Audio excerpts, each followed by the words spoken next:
Welcome to the debate. I'm your host, Sana Maqbool, with you at PTV WORLD. In today's show, we will be taking a look at two very important stories. One, what is going on in Afghanistan, and of course, the humanitarian situation that exists there, especially since the withdrawal of the US troops and what needs to be done about it. It's something that we've talked about before as well, and something on which Dr. Ishtaq Ahmed has written also extensively regarding how history is repeating itself and may also repeat itself in terms of the disaster that perhaps is looming over Afghanistan at the moment, something that happened previously as well and is currently also moving in that direction. We have seen since the US withdrawal, there has been a lot of chaos, there has been no recognition of the Taliban regime, no demands of the international community have been met by the Taliban regime, and also the country has suffered greatly economically and humanitarily. We also understand that there was an earthquake recently, which of course added to the problems of the people already suffering under a lot of economic pressure.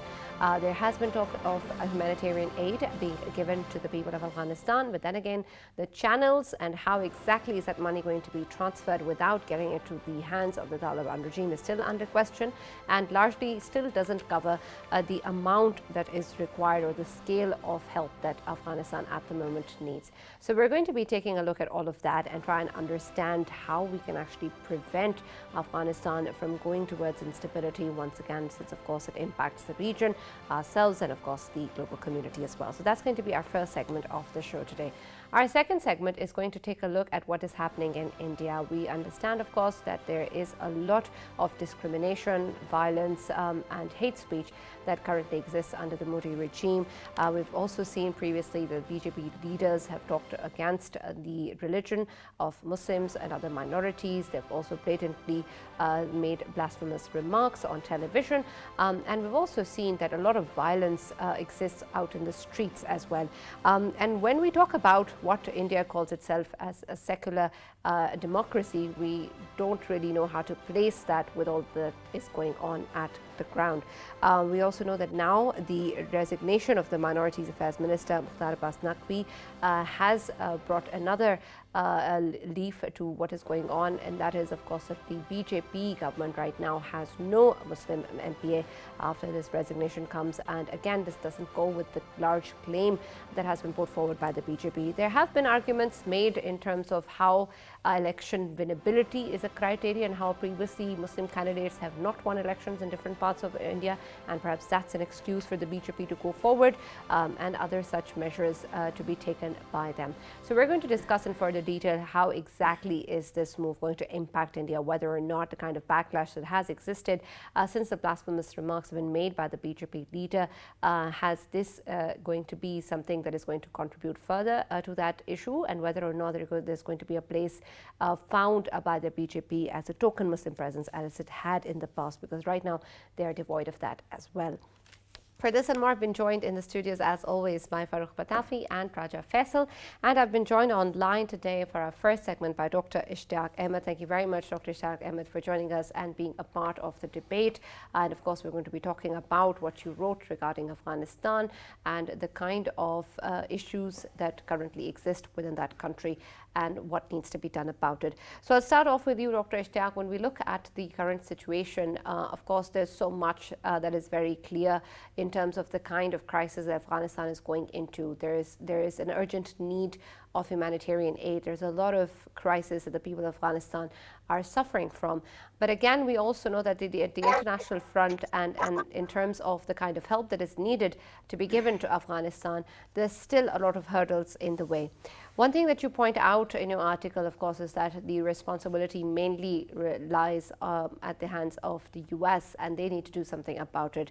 But again, we've seen that currently the frozen assets still haven't found their way into Afghanistan. How do you think moving forward something in this particular situation can be changed with regards to the US moves, can be fast-tracked, can be made more efficient? Because right now, the mechanism that everyone keeps talking about in terms of bringing aid into Afghanistan still seems to be under question, even though we have international aid organizations and, of course, the UN bodies as well. Well, thank you for having me. As you know that the Americans owe around 7 billion Afghan assets, which they had frozen after suffering a defeat in Afghanistan last year. And there are 2.5 billion Afghan reserves from the Afghan Central Bank, they are frozen in European banks. So we are talking about around 9.5 billion money that the world owes to Afghanistan. And as we all know that in the last 1 year or so, there is a very serious humanitarian crisis facing the country. And the facts and figures provided by the United Nations, various agencies, are staggering. More than half of the population is nearing starvation. The acute poverty rate might reach 95% sooner than later. The economy has really crumbled.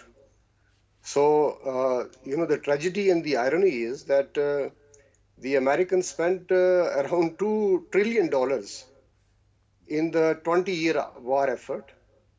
And now they are just, like fighting over 7 billion.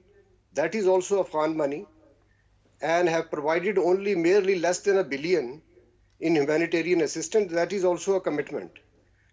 So what I'm trying to say, I have published recently an article in the Arab News, is that the primary responsibility of securing Afghanistan and bringing the much needed relief to the Afghan population actually lies on the shoulders of the United States. And it is the US which is creating one pretext or another to deny this necessary humanitarian assistance and the rightful economic support to Afghanistan. That is my key Dr. argument. Saab, I think that this argument was made before as well, although perhaps not as pithily as you have made in your article.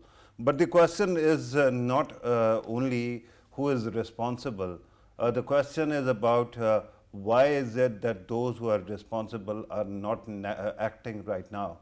Can you explain to us why would that be?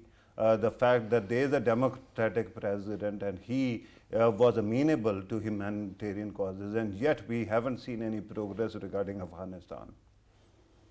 You see, like the thing is, what we have seen in the last 30 years is that, the liberals turn out to be more conservative once they are in power. It was the case of Tony Blair, the British Prime Minister who belonged to the Labour but took Britain, lied to the British public and took Britain into war in Iraq.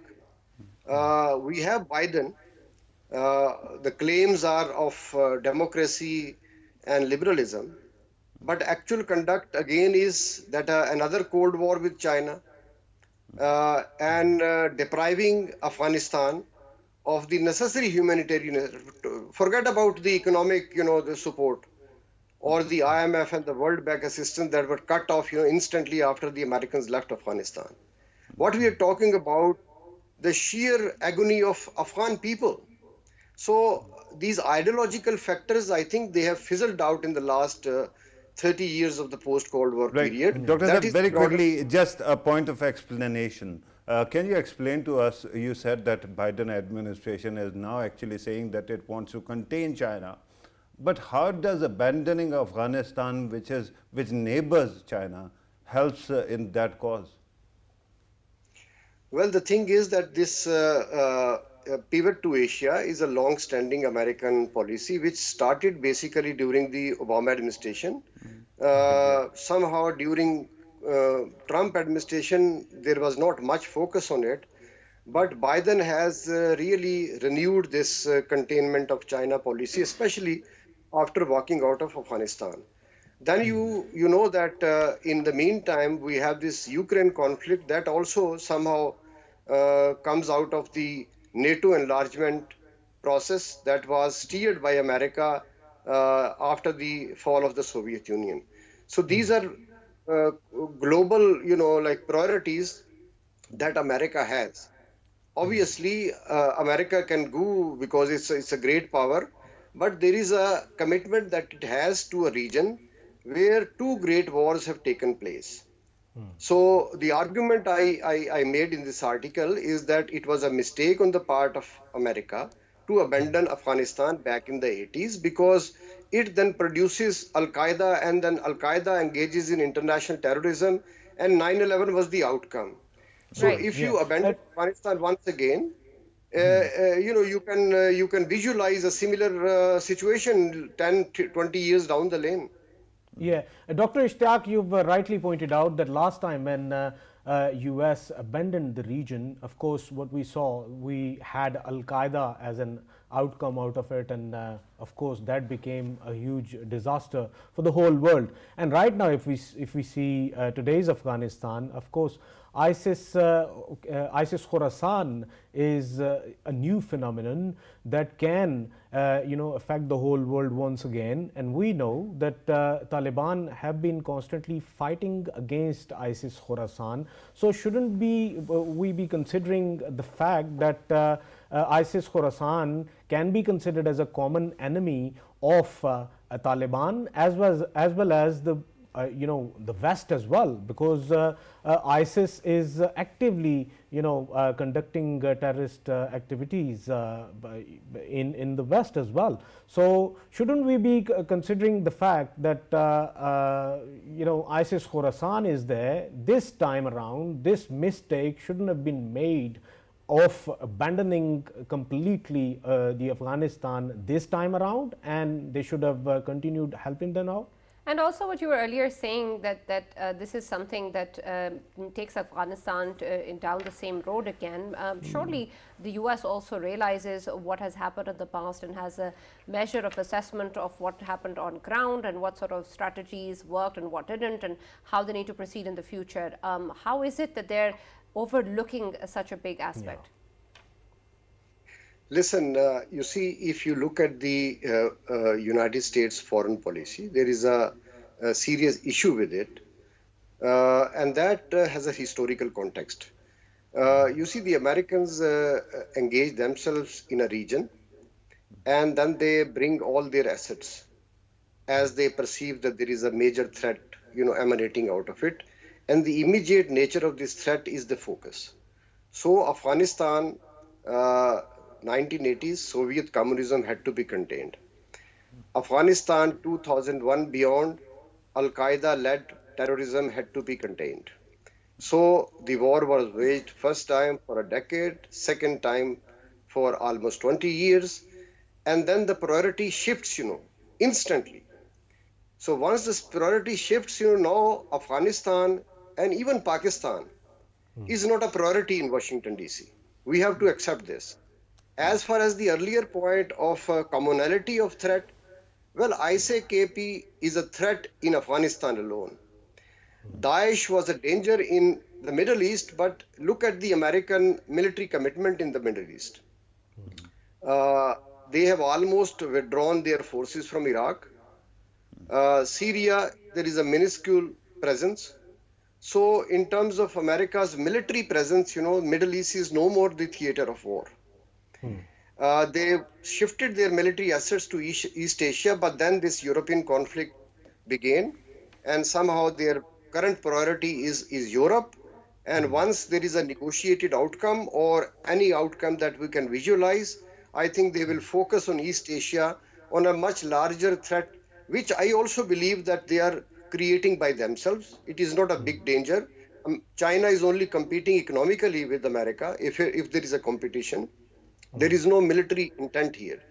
One thing I would like to also state, if you wish to debate this issue, is that of recognizing the de facto regime of Taliban in Afghanistan. Yeah, Dr. Ishtaq, if we talk about MI5 chief, back in February this year, he did highlight this fact that ISIS Khorasan can be considered as a breeding ground for the terrorists all over the world, and they can help them out throughout the world to the terrorists. And he pointed out the fact that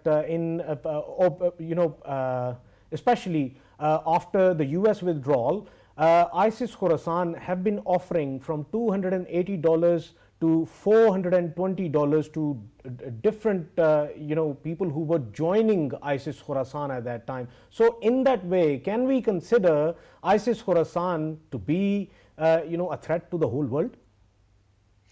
I don't think that it's a threat currently to the whole world. Its threat lies only within the boundaries of Afghanistan for now. The amount that you mentioned is, I think, doubled to the amount that I, heard recently. But anyhow, all terrorist organizations, for the sake of recruitment, pay some amount, a monthly, stipend to their recruits and fighters. But thing is that you look at the ISKP's admission, like the ambition. The ambition is particularly confined to this region. But having said that, there are also remnants of Al Qaeda and other couple of other organizations, particularly with aim to destabilize Central Asia and China. And Right. of course, once the space is available in any country, in Afghanistan particularly, because although civil war has gone, but this baggage of 40-year war is still there. Right. Never forget that. Right. Dr. Saab, your point about Afghanistan losing the kind of attention it needed in the Western press, Western discussion is well made. We know that Kurt Campbell, the gentleman who wrote The Pivot, is now White House's coordinator for Indo-Pacific. So at this moment, of course, things are going the way you actually described them. But that also, begs a question, and that is how Afghanistan can bring the focus back on itself, and how Afghanistan's neighbors can also advocate that West, particularly, especially America, should not abandon Afghanistan. Is there a way, sir? Is there a strategy? Well, Afghanistan has limited resources. There have been myths about Afghanistan, that it is full of natural resources. And somehow, in our part of the world, as we know that, people carry these long-standing conspiracy theories. And arguably that, China is going to benefit, from the absence of American, presence here. But we have seen that Chinese have no interest, Chinese never invest in an unstable region. And therefore, Afghanistan is an issue which is a regional issue, which is an issue which belongs to the people of Afghanistan. And I think the future of Afghanistan lies in what happens in the region. And the region, as we all know, that China is interested in economic integration of Central Asia, of West Asia, of South Asia. And I think within this larger context, we should place Afghanistan and try to somehow integrate it within this triangular regional context, and forget about American. Why should we invite America again? America has been a. But very quickly, Sana, sir, regarding the three major powers which actually had a focus or attention, interest for that matter in Afghanistan, America, Russia, and China, two are fighting at loggerheads in Ukraine. And there seems to be some kind of confrontation that doesn't seem to subside that quickly. The third one is combating COVID and economic instability that might be actually setting in. So in that situation, there will have to be some kind of disruption, I mean media disruption, to bring the attention back to Afghanistan. Is it not true? Well, the thing is, where does Afghanistan fall right now? Explain to me. What does it have to offer? In even otherwise, what value proposition Pakistan has to offer now to the international community, to America, for instance? Counter-terrorism? No, I don't think the Americans are interested. What else do we have to offer? So therefore, Afghanistan is ravaged by war. And the central point here is, it doesn't count, US interest or Pakistani interest. What counts right here is this moral argument that in each war, whether it was the anti-Soviet proxy war of the 90s or war on terror post 9/11, who has paid the biggest price? It is the people of Afghanistan. Millions are Dr. Ishtaq, we're here in almost out of time, Pakistan. so I'm just going to put two questions forward together. When we talk about the issue of the humanitarian assistance needed right now, I want to understand why the current mechanisms already in place cannot be used regarding the urgency of the matter. Of course, in even conflict situations, even in war situations, there are measures that are taking place to bring forth humanitarian aid. Why is it that the urgency of the matter is not enough for the world to respond? And secondly, you talked about the de facto recognition of the Taliban regime as well. Of course, we've seen that the US and the Taliban have spoken recently amongst each other, and even though there has been no financial resolution of how things are going to be held, they still want to continue talks. How is it that moving forward, we cannot see the international community moving towards a more formal way of dealing with the Taliban? And since you actually talked about recognizing that regime, the question also is who is going to convince Afghan Taliban to fulfill their promises they made in Doha? Well, these are very important questions, both of them. On the first question, how to disperse the humanitarian assistance. Look, my argument here is that last week, actually, the Taliban acting foreign minister and the American special representative, they held a 2-day meeting in Doha. But they were not able to resolve these differences. I think this issue can be easily resolved in a sense that if there is an Afghan money lying in European and American banks, the entire amount should be unfrozen. And somehow there are UN institutions. There is a UN Office for the Coordination of Humanitarian Affairs. Within it, you have UN Food Program, you have World Health Organization, you have UN High Commissioner for Refugees. These are institutions which have a long experience of working for humanitarian relief, refugee, issues in Afghanistan for the past 3 decades at least. And they can work out the complexities, the financial complexities involved in the process. So the argument here is that if the Americans fear that this money which belongs to the Afghans will end up in the hands of Taliban, a regime which they do not recognize, then a via media has to be found for the disbursement of this money or the transfer of this money. And this money, I think, since UN is a globally representative institution and it can articulate the cause of Afghanistan, the suffering people of Afghanistan, sometimes that is the most appropriate mechanism that all relevant UN institutions receive this amount on behalf of the Afghan people. The Americans in the next round sit seriously with the Taliban authorities, explain to them that if the life of Afghanistan, the Afghan people is rescued currently, they will get domestic political legitimacy on the basis of which they can demand international legitimacy. Right. Second, Dr. Very quickly, a very quick intervention regarding what you were saying regarding all monies being directed through the UN bodies. A big problem that every Afghan has been telling us about is that those agencies don't have any external audit mechanism. So whatever it is, it will be UN audit mechanism, but it won't be that much transparent. And the workforce that used to work, for UN in Afghanistan at that time, They have left. They have left. No, they are still engaged. They are still engaged. They have a long experience. Even in this post-earthquake, is the UN relief agencies which are working on the ground. And I think some perspective from Afghan is a selective argument, whatever they are making. But what is available right now? How do you distribute this money? It is the only global institutions which are assigned the duty of humanitarian relief, not just in Afghanistan, but across Africa, Latin America, elsewhere. They will be, obviously, the argument is that there should be, foolproof, transparent auditing mechanisms. Right, how absolutely. this money is Dr. Ishtaq, is- I'll have to interrupt here. Thank you very much for joining us. That's all we have time for.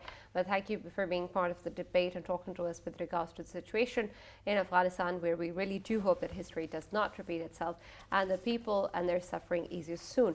We're now going to be moving on to our second segment of the show today, which is with reference to what's going on in India and, of course, how the Minorities Affairs Minister's resignation and in the aftermath of which BJP is left with no Muslim MP, and how that's going to impact the BJP, its popularity, its re-election, and of course the way its political abilities are being viewed both inside and outside of India. Faisal, when we look at this particular situation, of course we understand that there's always been claims of India being a secular democracy and involving everybody. Even the BJP has a slogan which involves everyone together. But now that we don't really have any Muslim MP within India, how does that show the BJP and their stances and their credibility as a secular government, or being able to provide equal access and opportunities to everyone?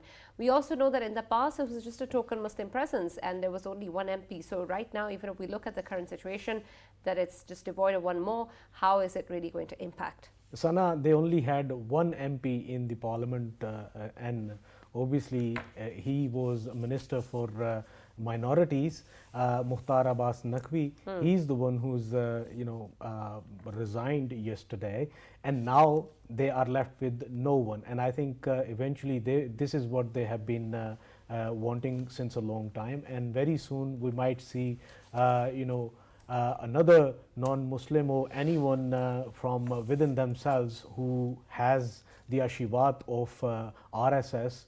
He will be minorities ministers very soon. And considering the fact that Muslims are the largest minority in India, they are more than 250 million, I guess, if I'm not wrong. So in a country that always boasted about being the biggest, the largest democracy of the world in terms of population, and a secular democracy they have been boasting about, now is the time when world can see what kind of democracy they are running in India, in today's India. And of course, so, there is a set pattern since 2014, since we saw the butcher of Gujarat, as he was very well known for being, Narendra Modi. He took the office, the premier office, and since then, one by one, in every institutions we were seeing that there was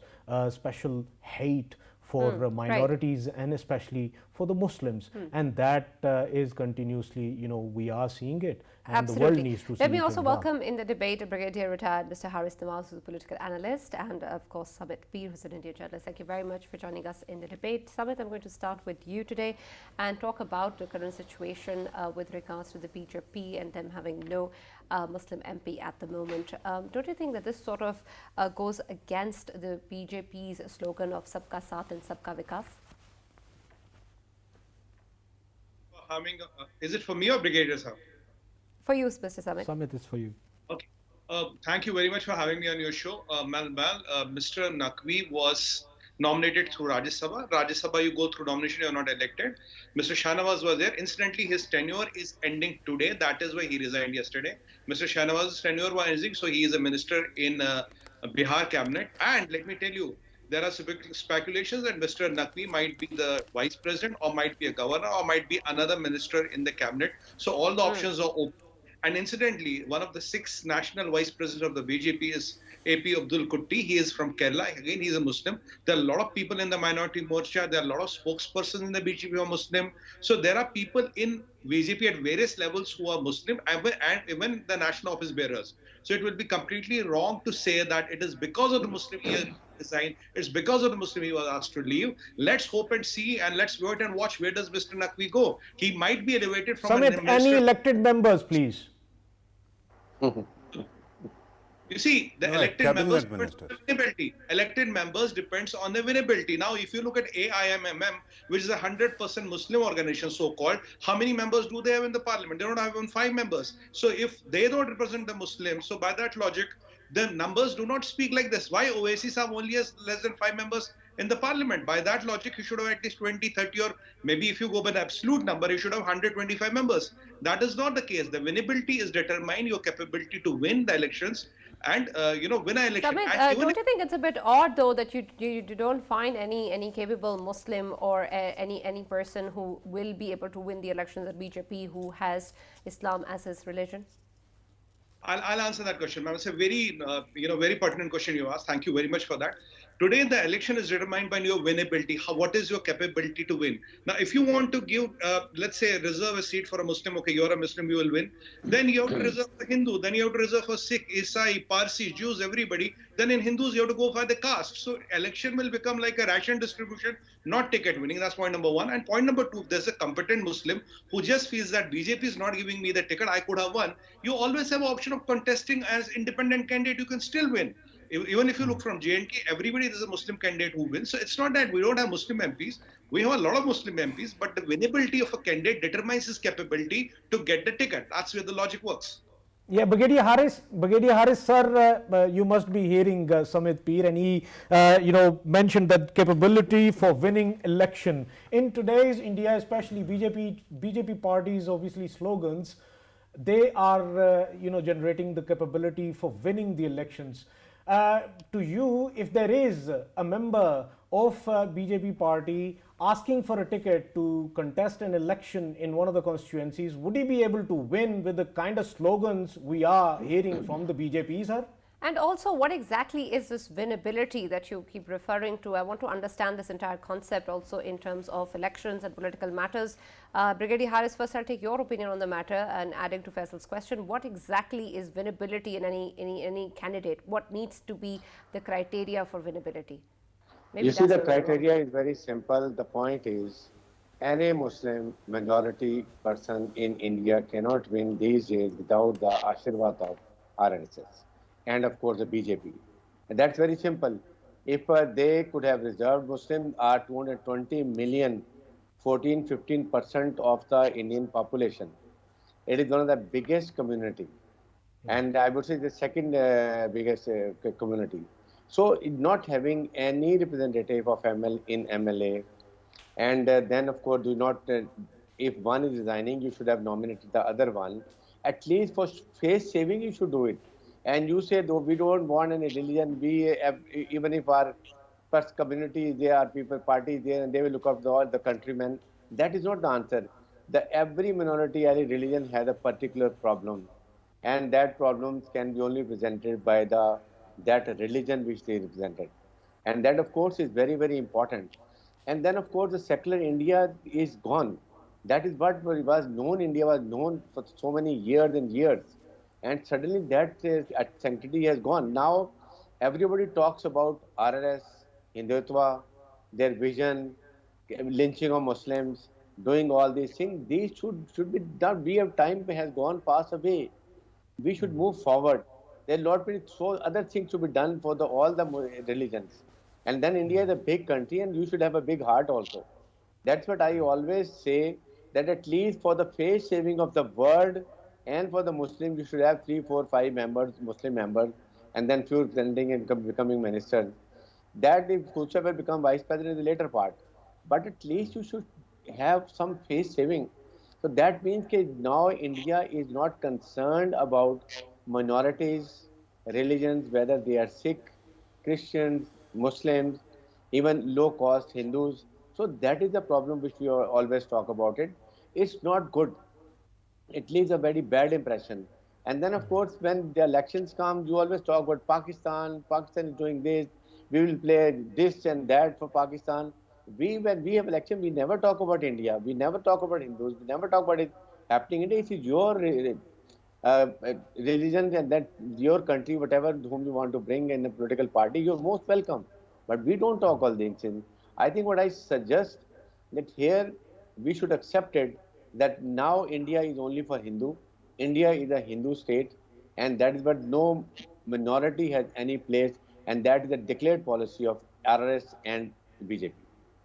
All right, Samit, when we look at this situation and try to understand what has been claimed as winnability, there's of course that how the voters are actually reacting and what are they voting for. And a large part of them are, of course, people who follow the Hindutva ideology and who believe in this particular way moving forward that the BJP has been trying to propagate for a while now.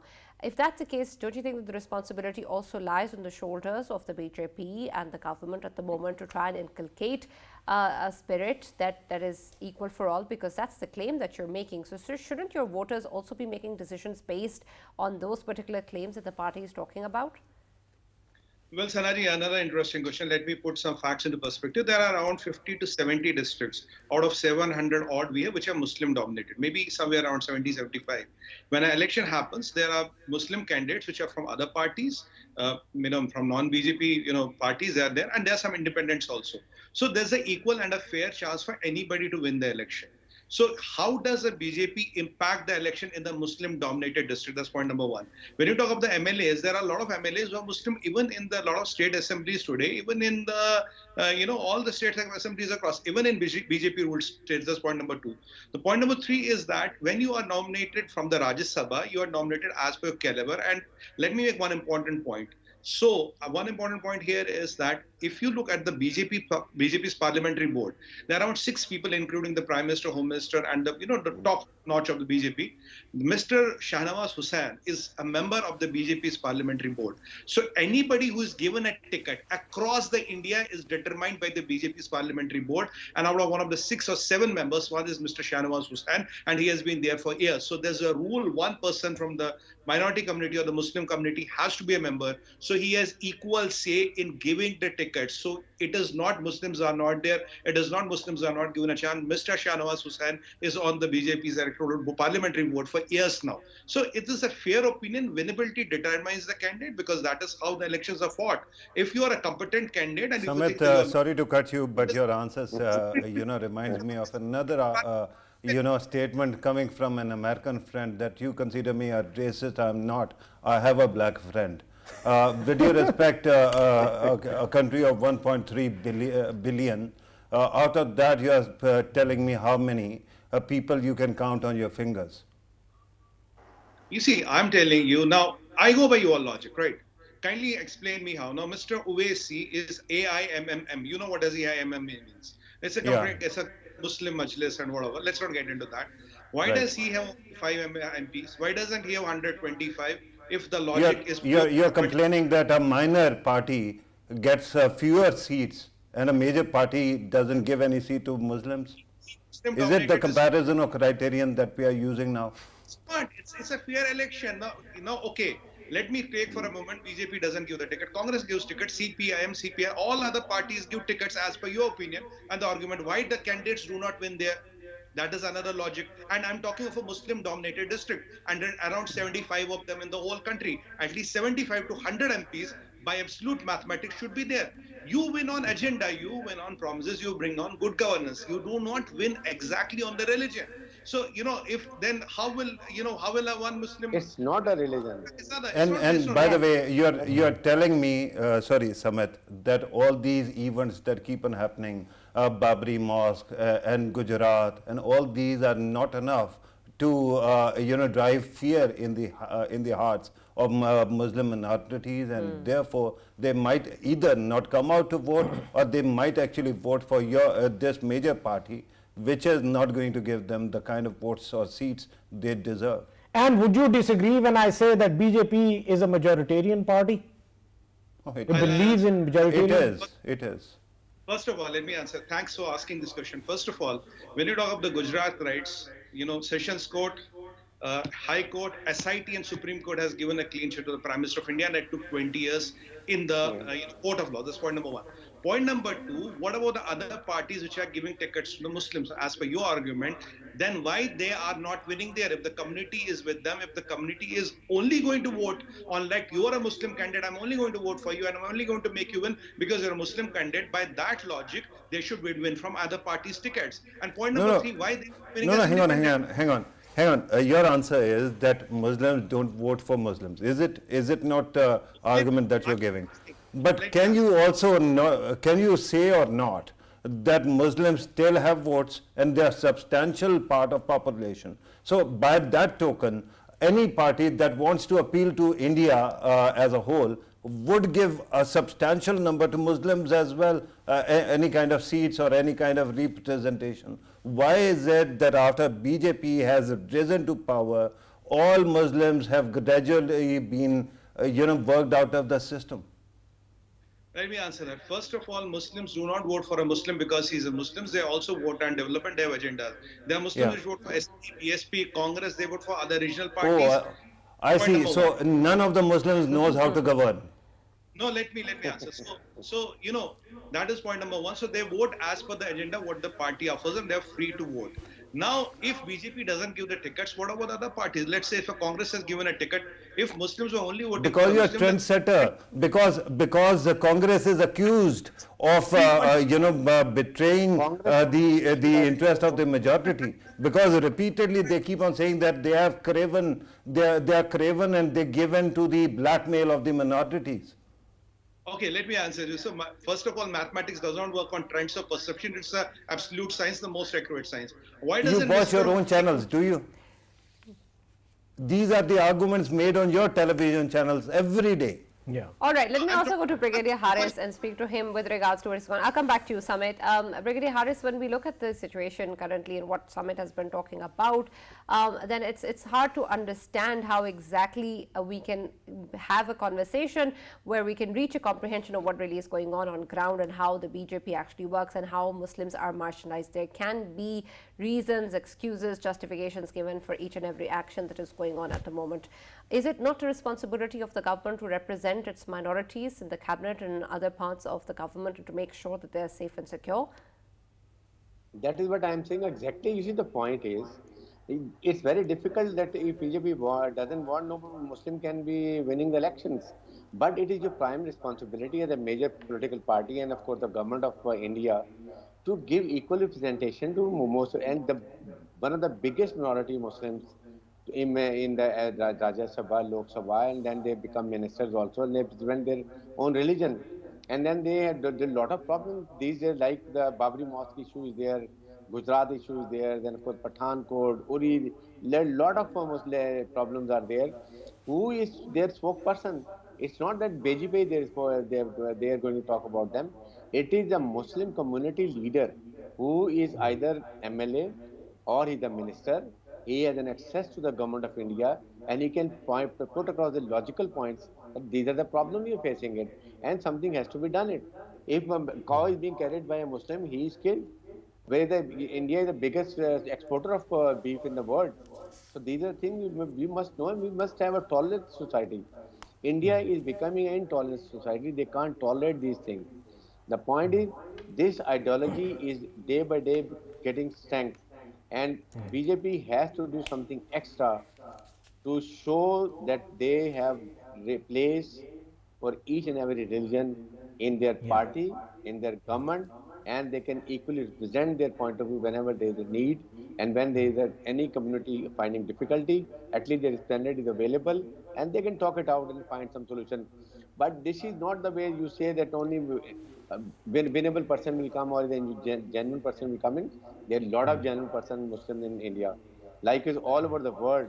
So likewise, I expect that right should be given to each and every community member, whether it's a Sikh, is a Muslim, is a Christian, or anything. That's what it's talking about, I'll go towards Sumit once again, talking about the rights of the people and of the minorities as well, and a common Indian. Sumit, day before yesterday, one of Muslim meat seller, he gets caught, booked for, you know what reason? The reason was he has a common practice of giving out meat in the used newspapers, and one of the newspapers he used and gave it to one of his obviously buyers. That newspaper had the pictures of Hindu gods, and he's been booked for that, and it's a common practice. What do you make out of it? Should he be booked? Okay, let me tell you, it's good you have brought this point up. First of all, we have equal respect for all the religions, maybe Hinduism, Christianity, Islam, and most respect for Islam and the Prophet. That is the point number one. Point number two, if some person is trying to sell meat in the pictures of Hindu gods and give it, because what is that person trying to do? That person is trying to disturb the communal harmony of the country. That is fomenting trouble. That is evoking emotions and evoking passions. So such people within the community need to be contained, and that is what exactly is done. This is what the rule of the law. It's his common practice. Every day he does this. I'm going to say thank you to Sumit Paid and thank you to Brigadier Harris for joining us and being a part of the debate. We're almost out of time. Thank you very much for being a part of the debate. Farrukh, why don't you wrap it up for us? Right, Sana, I don't want to wrap it up on anybody's behalf. I just wanted to slip in my own comment, and Okay, I'm going sure. to do that. Frankly, I'm a believer, a firm believer in the secular cause, democratic cause, right? And this is an argument I've made for my own country as well, and I've made it everywhere. I think equality of basic fundamental equality of human beings is most important principle in any democracy or in any secular polity. Having said that, till the time India kept on trying to be a secular country, I was one of the foremost drummers for their cause. A person who has been in media for 25 years, there's plenty of records, you can check it up. I've been full of praise whenever they actually went for the secular cause. But since Narendra Modi has come to power, that part of me that used to look up to India has been defeated every single day. And that keeps on breaking me, right? There are 2 or 3 things which are very important here, because the main issue that we started with was, this Naqvi guy who actually stepped down from their cabinet. Let me tell you that he is quite complacent, right? Since Narendra Modi rose to power, he has been part and parcel of this. I never underestimate the power of tokenism. The word has it that perhaps he's going to be kicked upstairs. He's going to be made a vice president or something of that sort. Right. He doesn't have any power. But regardless, there are people who actually betrayed their own cause, their own community's cause. Mukhtar Abbas Naqvi is such a gentleman, and he's been there, but even he is not accepted in the cabinet now. Right, and it's absolutely astonishing and tragic at the same time. So we're going to, of course, hope once again that its sanity prevails in the situation and we see better moves. But again, as we talk to people, and especially people from within India as well, we unfortunately see a lot of biased opinions and a lot of one-sided approaches. It's hard to communicate. So we really hope that we're able to penetrate rational decisions within the society. Thank you very much. That's all we have from the debate. See you next week.